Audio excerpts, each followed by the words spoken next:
Kita buka Alkitab kita melanjutkan pembahasan kita tentang 33 kesamaan pengajaran dasar Yesus dengan Paulus. Dan selalu saya tegaskan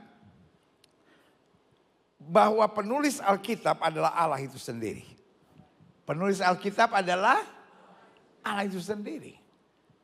Meskipun ditulis oleh 40 orang dalam jangka waktu 1500 tahun, saya harus kembali menekankan ini supaya setiap sudah selesai serial ini, sudah hafal di luar kepala, penulis Alkitab adalah Allah itu sendiri. Ditulis oleh 40 orang penulis dalam kurun waktu 1500 tahun. Berbeda dengan kitab suci manapun yang biasanya ditulis di satu masa tertentu oleh seseorang atau sekelompok orang. Dari 40 orang penulis yang satu tidak mengenal yang lain, selama 1500 tahun tetapi diilhamkan oleh Roh Allah.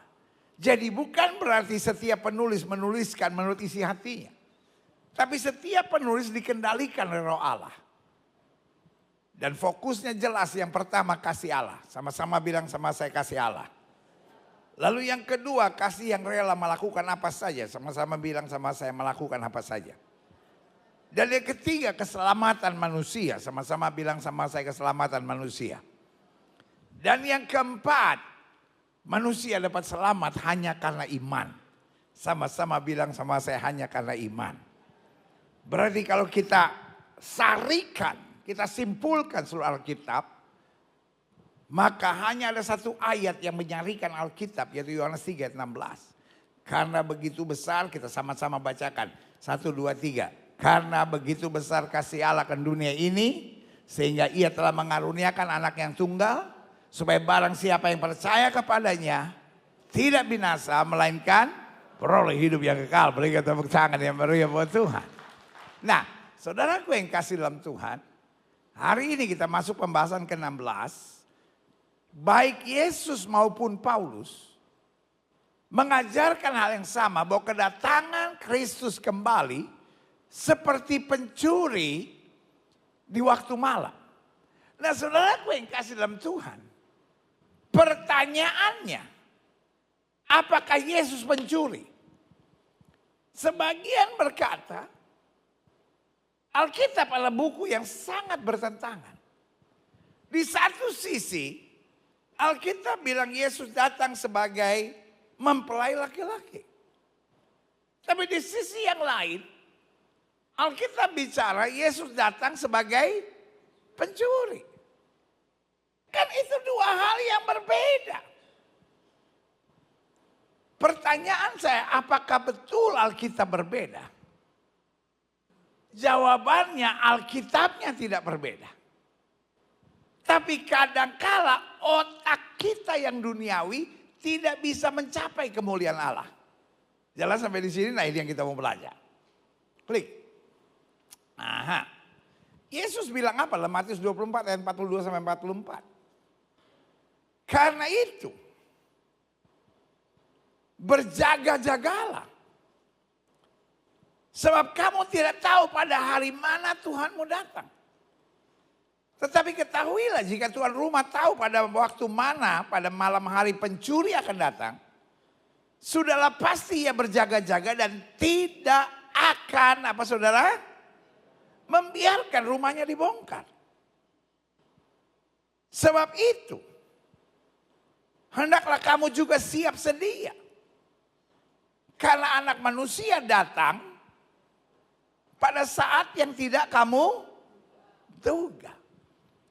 Jadi ide Yesus datang sebagai pencuri bukanlah ide Paulus, tapi Yesus yang membicarakannya. Yesus yang menyampaikan idenya, dan Paulus menguraikannya buat orang-orang yang bukan Yahudi. Klik. Aha. Nah, sekarang Paulus bilang apa? 1 Tesalonika 5 ayat 2 sampai 5 bilang, karena kamu sendiri tahu benar-benar bahwa hari Tuhan datang seperti pencuri pada malam. Jadi Paulus menjelaskan, mengangkat kembali, menguraikan kembali apa yang Yesus katakan. Apabila mereka mengatakan semuanya apa? Damai dan aman, artinya Waktu kita terbuai. Saya juga nggak berdoa buktinya aman kok pendeta. Saya buat dosa juga kan aman pendeta. Selama saudara dosa masih deg-degan, itu masih baik. Bu, kalau bohong masih deg-degan apa udah tenang bu? Pak,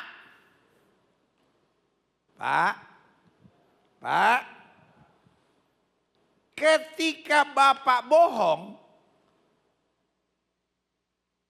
masih bisa bilang haleluya atau udah mulai deg-degan? Oh bisa bahasa roh saya pendeta bahkan. Adik-adik muda waktu kalian pacaran yang aneh-aneh.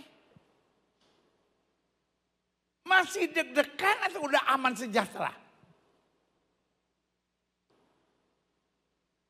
Ini yang ngeliatin saya tenang begini, ini yang banyak dosanya ini. Kalau yang kayaknya, ini masih deg-degan nih. Kelihatan soalnya ada yang profesional, ada yang amatir, saudara.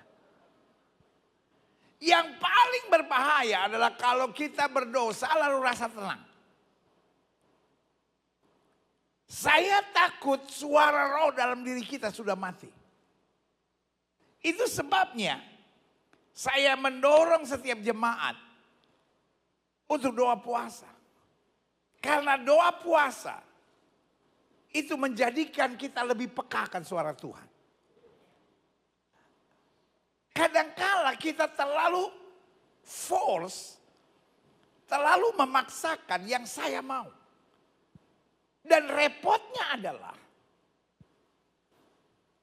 ketika keinginan saya kita pikir ini suara Tuhan. Itu namanya ambiar saudara-saudara. Apa namanya saudara? Ambiar. Ketika suara diri, saudara pikir itu suara Tuhan, kita sudah ada pada posisi yang berbahaya.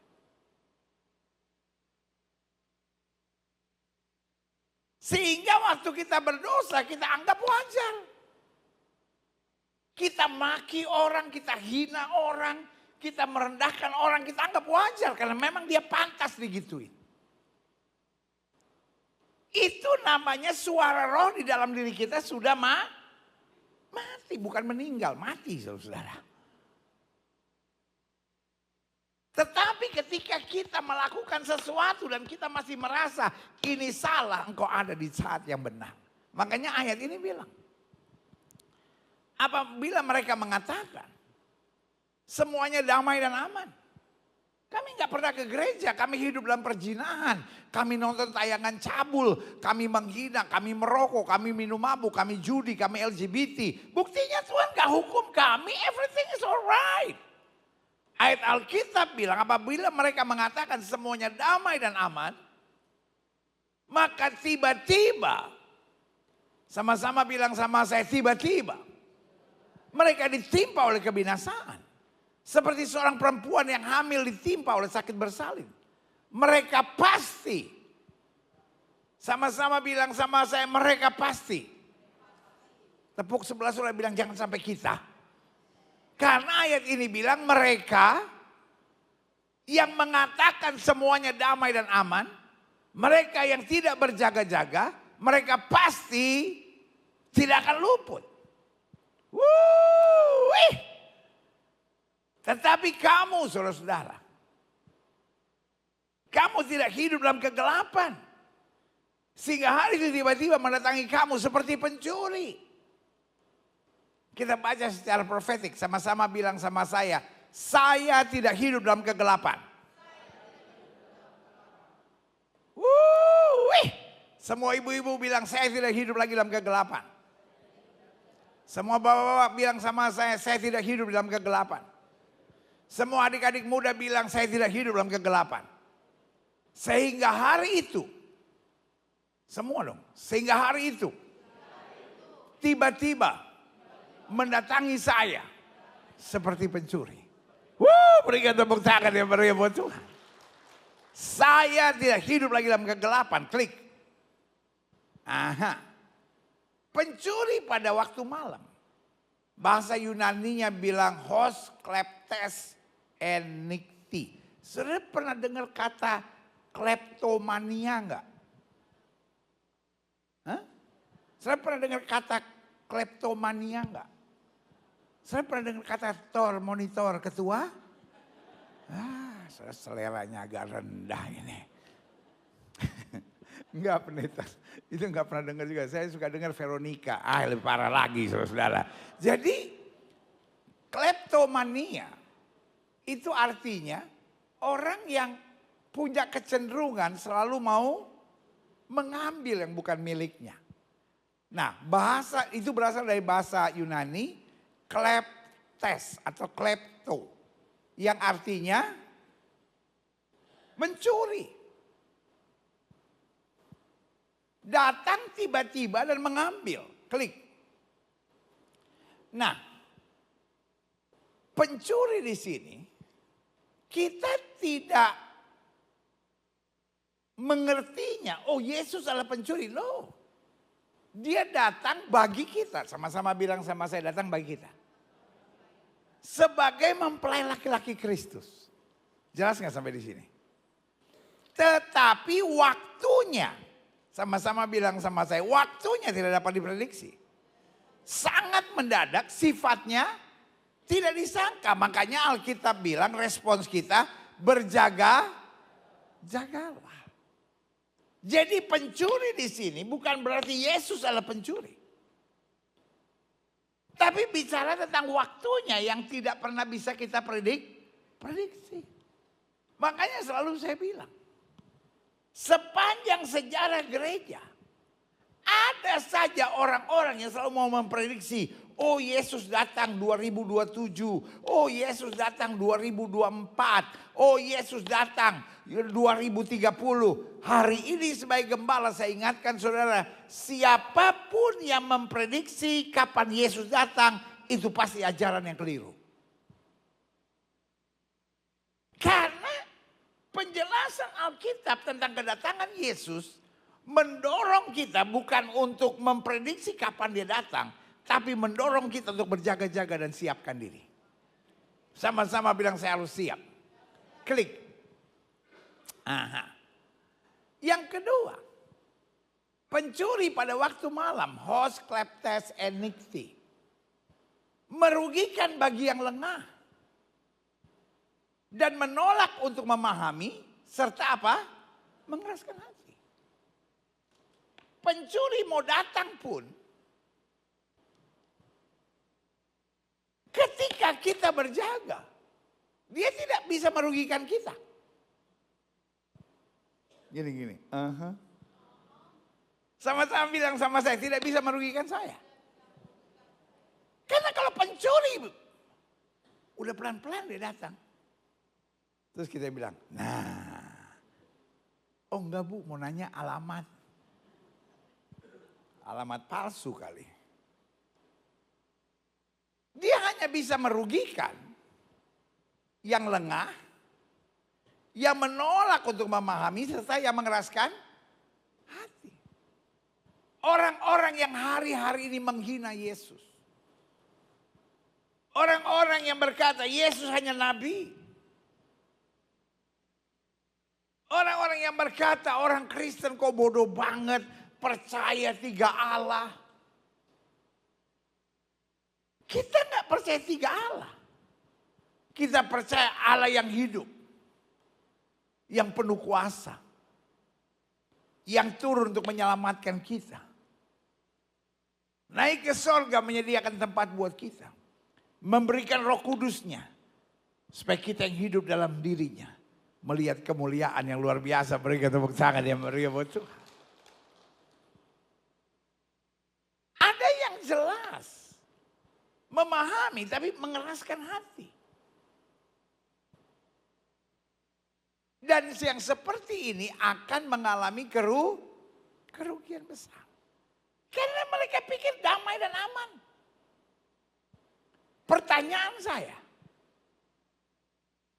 Ada nggak banyak orang Kristen yang tidak diselamatkan? Hello? Menurut saudara kira-kira ada nggak orang orang Kristen yang tidak diselamatkan? Gini, banyak. Bilang sama saudara-saudara, jangan sampai lu masuk. Karena yang saya percaya, ada banyak orang Kristen yang pertama lengah. Yang kedua menolak untuk memahami. Dan yang ketiga mengeraskan hati.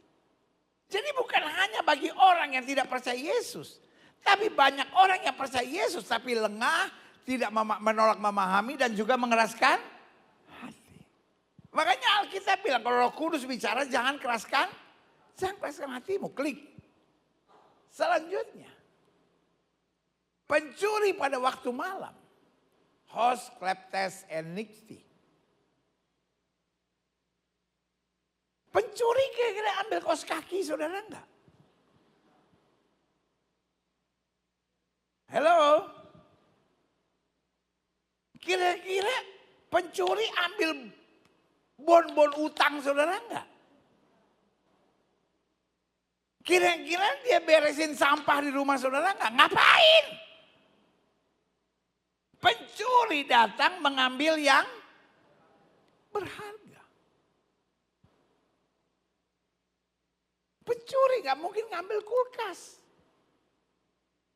Tempat tidur. Modalnya besar, dapatnya kecil. Kecuali memang dia bongkar tuh rumah. Tapi yang dia ambil handphone, duit cash, kalau ada cincin berlian, iya kan? Tapi pertanyaannya buat Yesus itu berharga enggak? No. Berarti dia datang sebagai pencuri waktu malam.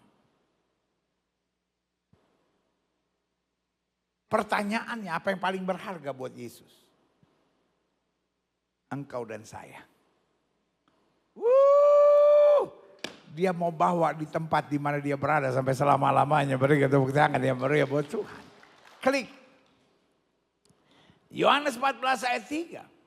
Dan apabila aku telah pergi ke situ. Dan telah menyediakan tempat bagimu. Aku akan datang kembali. Di satu sisi dia datang kembali sebagai mempelai.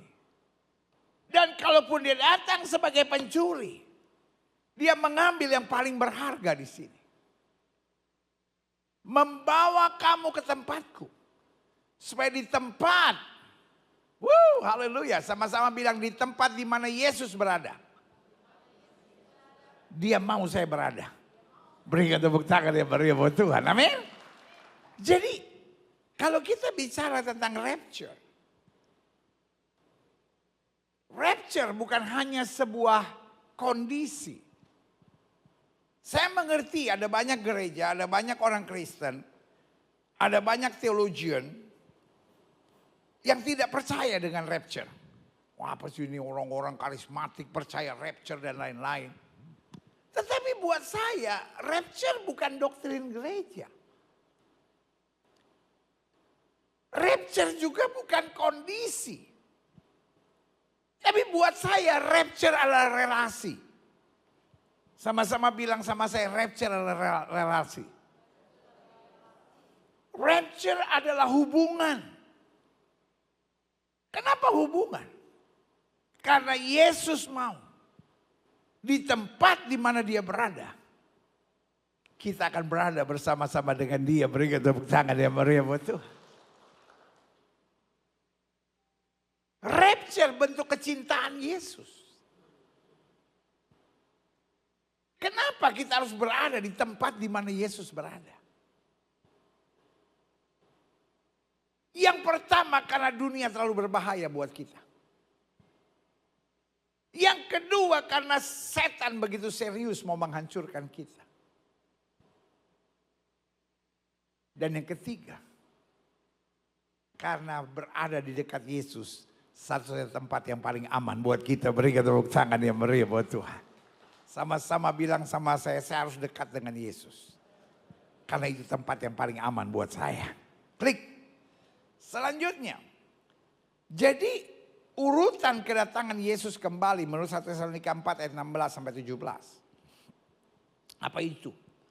Sebab pada waktu tanda diberi, sangkakala Allah berbunyi. Yaitu pada waktu penghulu malaikat berseru dan sangkakala Allah berbunyi.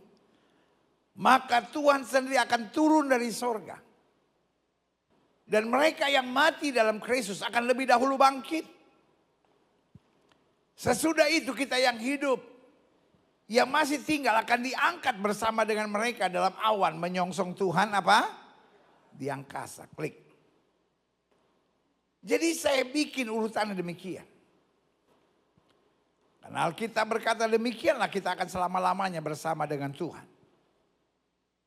Makanya Paulus bilang, sekarang ini kita tinggal di kemah. Kemah yang sementara. Jadi waktu kita ambil roti dan angkat cawan hari ini.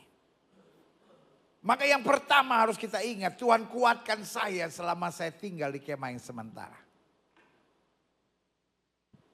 Tapi selanjutnya kita bilang, Tuhan persiapkan saya untuk berada selama-lamanya bersama dengan Yesus. Amin. Karena selama kita menjalani hidup yang sementara ada banyak tantangan. Tetapi kita tidak akan dipermalukan. Kita tetap harus kuat. Kita tetap harus percaya. Di ujung jalan kesetiaan selalu ada kemuliaan yang Tuhan nanti janjikan. Berikan tepuk tangan yang meriah. Klik. Nah, saya catat di sini. Yang pertama, ada istilah Yunani yang bilang kata besetai. Yaitu Tuhan turun dari sorga. Sama-sama bilang sama saya, turun dari sorga. Tetapi dia belum menghancurkan pekerjaan iblis. Tapi dia turun dari sorga untuk dua hal. Yang pertama apa saudara? Orang-orang mati di dalam Tuhan akan dibangkitkan.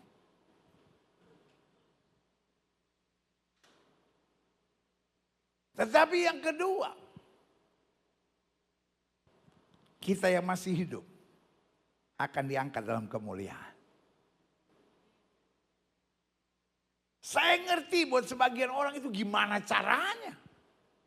Saya nggak perlu tahu gimana caranya, tapi yang saya tahu dia pasti melakukan yang dia sampaikan. Amin. Itu sebabnya kenapa kita harus hidup suci, kenapa kita harus hidup kudus, kenapa kita harus melayani Tuhan, kenapa kita harus berjaga-jaga. Karena apa yang difirmankannya pasti akan dia sampaikan dan dia buktikannya. Klik. Jadi yang pertama. 1 Tesalonika 4 ayat 16 bilang, sebab waktu tanda diberi. Yaitu pada waktu penghulu malaikat berseru dan sangkakala Allah berbunyi. Tuhan sendiri akan turun dari sorga. Sama-sama bilang sama saya, Tuhan turun dari sorga. Yang kedua. Klik. Ada yang dalam bahasa Yunaninya bilang gini. Kelesphema, phoni dan salpings. Ada seruan dari sorga. Ada suara dari sorga. Dan semuanya ditandai dengan apa? Bunyi sangkakala. Coba lihat ayat ini. Sebab waktu tanda diberi. Sama-sama bilang sama saya tanda diberi. Penghulu malaikat berbunyi. Berseru. Sama-sama bilang penghulu malaikat berseru. Yang ketiga sama-sama bilang sama saya sangkakala Allah berbunyi. Jadi setelah Tuhan turun dari sorga. Maka ada peringatan yang sangat jelas. Makanya saya selalu bilang gini. Menghadapi tantangan, menghadapi masalah. Santai aja. Menghadapi tantangan, menghadapi masalah. Sikap kita bagaimana saudara? Santai aja. Boleh gak jadi orang yang gak gampang panik gitu. Boleh gak jadi orang yang gak mikirnya kejauhan gitu. Pokoknya menghadapi masalah, menghadapi tantangan santai aja. Mungkin saudara menatap saya dan berkata, kenapa saya santai? Yang pertama karena kita punya Tuhan. Yang kedua karena everything is written. Seluruh Alkitab tidak pernah menjelaskan bahwa kita nggak akan ada masalah. Tapi seluruh Alkitab menjelaskan kamu akan menghadapi tantangan, kamu akan menghadapi pengkhianatan, kamu akan menghadapi aniaya. Tapi yang ketiga jaminan Tuhan, orang yang bertahan sampai kesudahannya tidak akan dipermalukannya. Berikan tepuk tangan yang meriah buat Tuhan.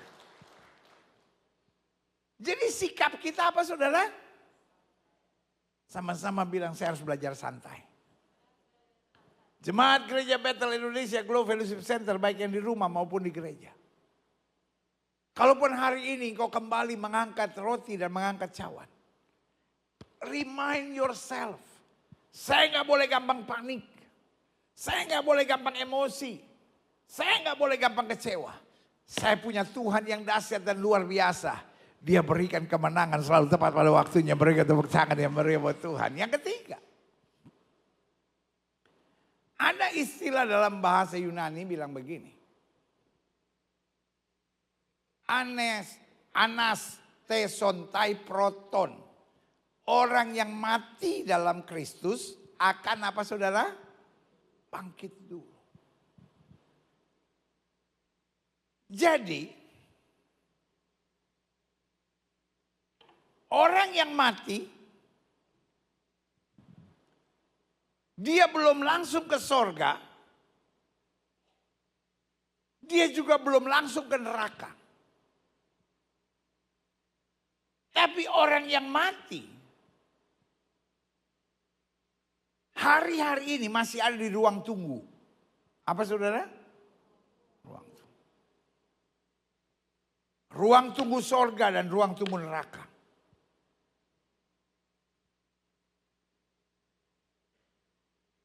Dan waktu takhta putih yang besar.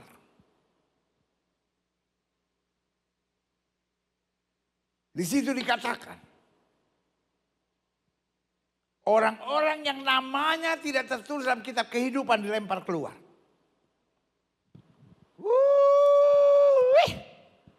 Tahukah saudara Alkitab adalah buku yang lengkap? Sama-sama bilang sama saya Alkitab adalah buku yang lengkap. Kenapa Alkitab bisa menjadi buku yang lengkap? Saudara pernah bayangkan itu enggak? Bukan karena kita Kristen kita bilang, oh Alkitab adalah kitab suci yang paling lengkap. No. When you use your logic and when you use your brain. Saudara ngerti bahwa hanya Alkitab yang bisa menjelaskan semuanya secara lengkap. Why? Karena Alkitab bilang Yesus ada sebelum dunia ini ada. Makanya cerita tentang penciptaan dunia yang paling lengkap ada dalam Alkitab.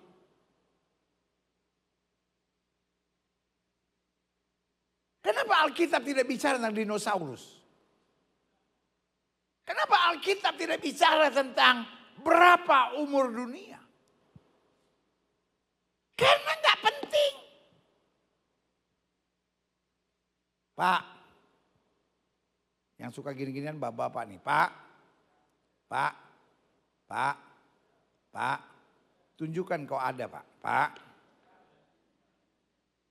Kalau umur dunia 10 juta tahun. Sama umur dunia 100.000 juta tahun. Terus untungnya apa buat kita? Apa untungnya? Orang berdebat 50 juta tahun, 500.000 tahun. Terserah.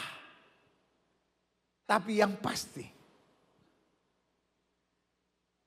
Alkitab mungkin tidak menjelaskan model-model dinosaurus yang ada di muka bumi ini. Tapi Alkitab menjelaskan hari pertama Tuhan bikin apa. Hari kedua Tuhan bikin apa. Hari ketiga Tuhan bikin apa. Hari keempat Tuhan bikin apa. Hari kelima Tuhan bikin apa. Hari keenam Tuhan bikin apa. Dan hari ketujuh Tuhan menguduskannya. Amin. Alkitab menjelaskan waktu manusia diciptakan. Bukan dari monyet lalu kemudian makin lama makin keren. Jangan sampai kau pergi ke taman safari lihat monyet lalu kau panggil opung.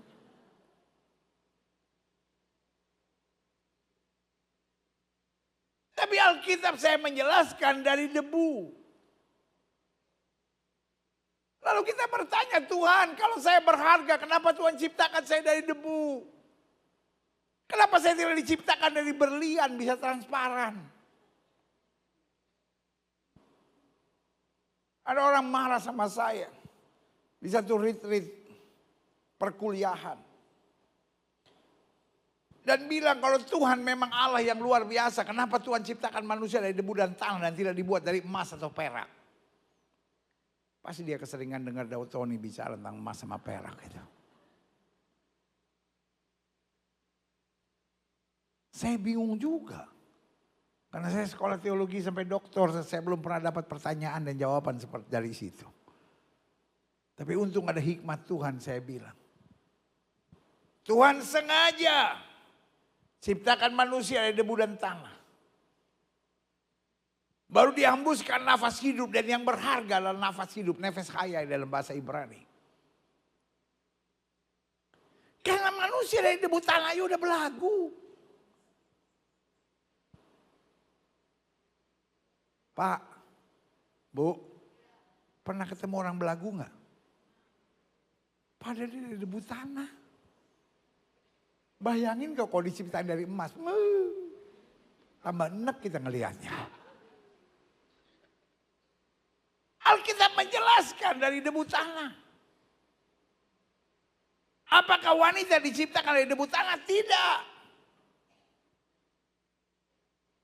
Wanita diciptakan dari tulang rusuk lelaki. Sampai dibuat puisi. Wanita diciptakan dari tulang rusuk. Bukan jadi tulang kepala. Untuk dapat menginjak laki-laki.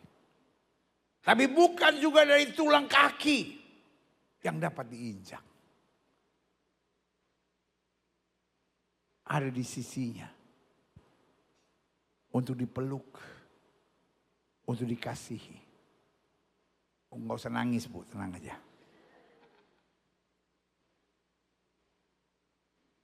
Makanya jemaat Gereja Bethel Indonesia Glow Fellowship Center jangan sampai ada suami yang takut sama istri. Karena suami dia berjuang untuk istrinya. Suami setiap pagi berangkat kantor. Yang alam pikirannya. Supaya istri saya bisa ke salon. Karena wanita apa saja dia pikirin. Alisnya lah mesti ditarik. Ada waktunya alis mesti tebal, ada waktunya alis mesti dikerok. Pernah gak istri mikirin alis suami?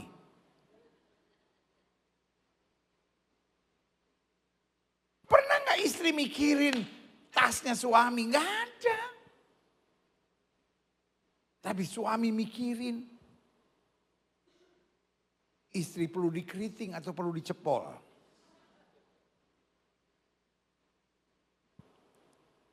Bu, jangan bikin suamimu takut. Nanti malam sebelum tidur, kau bilang sama suamimu, sayang. Selama kamu menikah sama aku, kamu takut gak sama aku? Kalau suami tiba-tiba peluk saudara dan bilang, sayang, you are everything. Itu artinya kau istri yang baik. Tapi kalau suami tiba-tiba balik badan dan bilang aneh-aneh. Berarti bulan depan. Kau ambil perjamuan 4 set, Pak. Roti 4, Bu. Anggur 4 gelas, Bu, minum, Bu. Agak goyang sedikit gak apa-apa lah.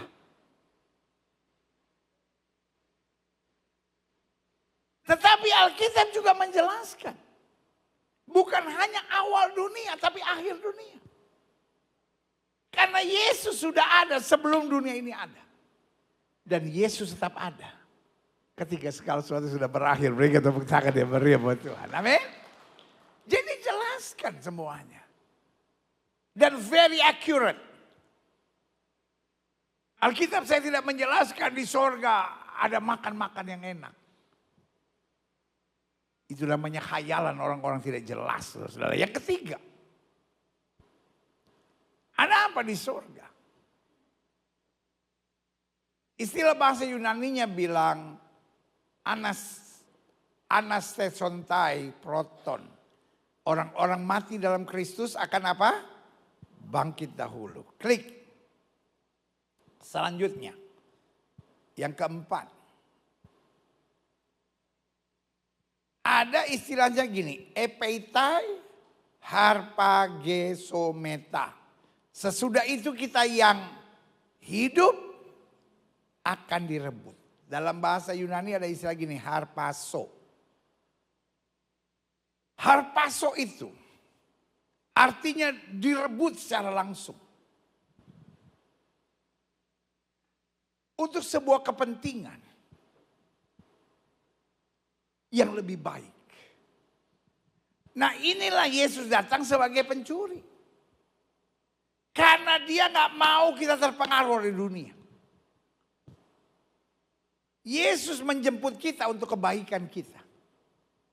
Sama-sama bilang sama saya, Yesus menjemput saya untuk kebaikan saya.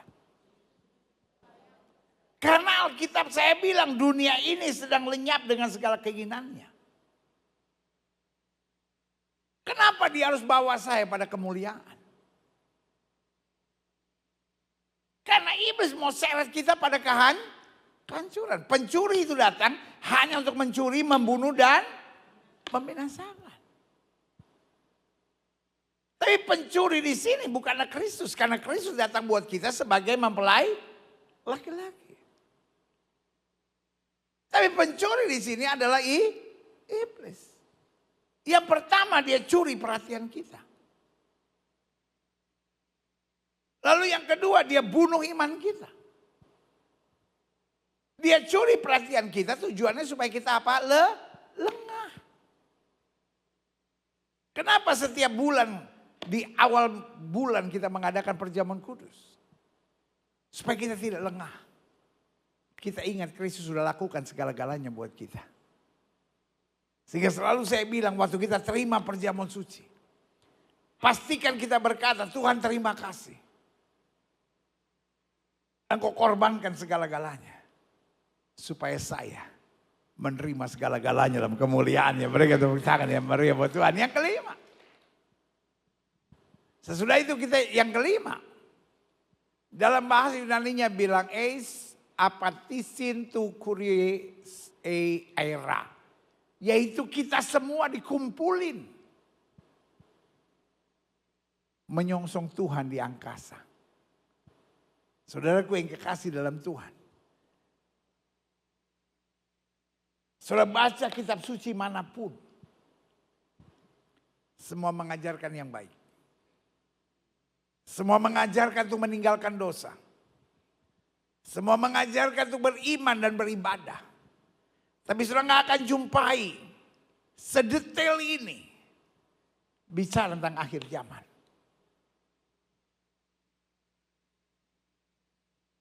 Jawabannya kenapa? Karena target Yesus bukan hanya menjadikan kita orang baik. Tapi target Yesus untuk menjadikan kita masuk dalam kemuliaannya. Menerima segala yang baik. Jadi kalau hari-hari ini kita diproses. Karena Tuhan punya target besar. Sama-sama bilang Tuhan punya target besar dalam hidup saya. Bukan hanya saya diberkati. Bukan hanya saya jadi berkat. Bukan hanya saya sukses. Tapi saya dalam kemuliaan bersama dia. Dalam kemuliaan kuasanya. Berikan tepuk tangan yang meriah.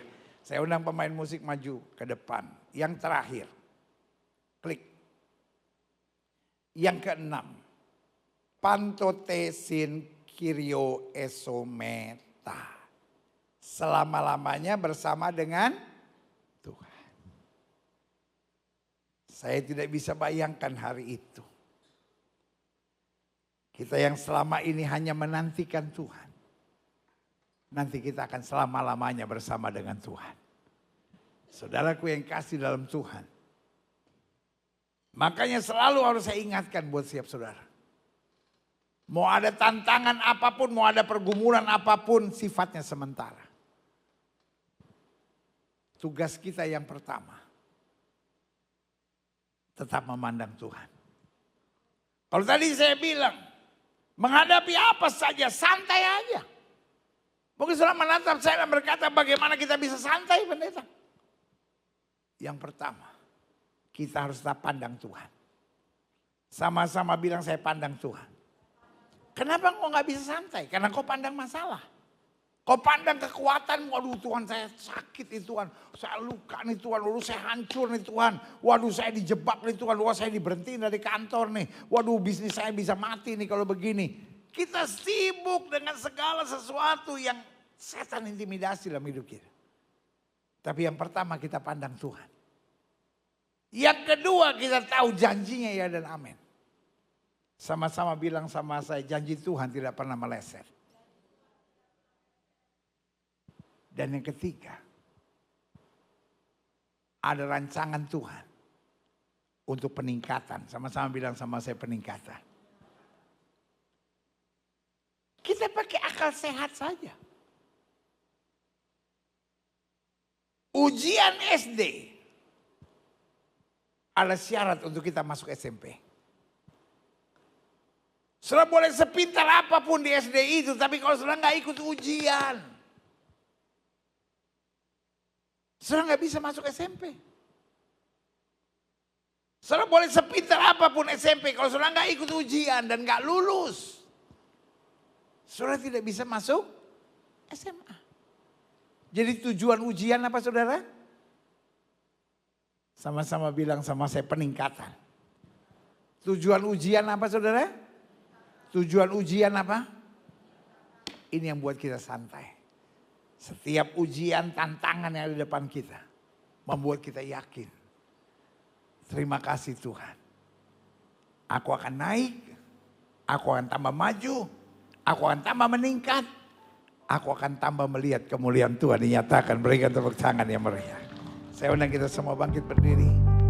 Kita siapkan hati dan pikiran kita untuk terima firman, untuk terima perjamuan suci. Karena hari ini kita tahu bahwa hidup di dunia ini hanya sementara. Tetapi Tuhan persiapkan. Di hidup yang sementara ini kita harus jadi berkat. Di hidup yang sementara ini kita menjadi alat Tuhan. Di hidup yang sementara ini kita menjadi terang. Tantangan, masalah, ujian hanya kesempatan buat kita untuk melihat kemuliaan Tuhan sehingga kita selalu mengalami peningkatan. Hari ini kita akan terima perjamuan suci. Perjamuan suci mengajar kepada kita bahwa dia sudah korbankan segala-galanya. Apa sih yang harus kita takuti? Stop mengeluh, stop bersungut, stop kecewa, stop simpan kepahitan. Ingat bersama Yesus, kita cakap menanggung segala perkara.